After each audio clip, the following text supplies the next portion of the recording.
Ben, hindi ako nagpunta rito para bigyan kita ng problema. Nagpunta ako dahil gusto ko magpasalamat sa iyo at humingi ng tawad. Ben, nasa akin yung perang iniwan mo kay Madam Lily. Yun bang perang ibinigay sa'yo ng daddy ko? Ben, thanks for everything. Thank you very much.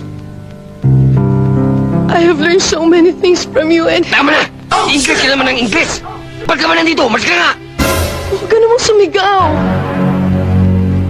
Kung masakit sa'yo, mas masakit sa akin! Mas masakit nga sa'yo, pero mas masakit sa akin dahil ikaw, mayaman ka pato eh!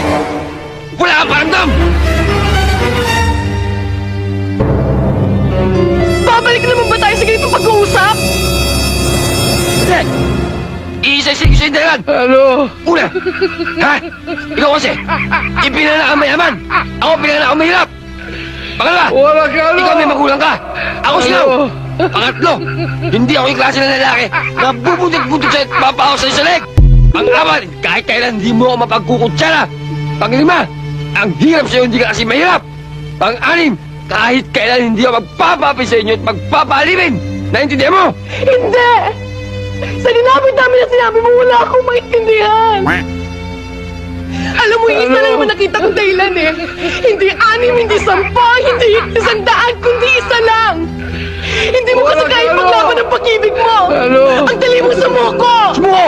Eh hindi mo nga binigyan ng pagkakataon para kasi ka nga bukas eh!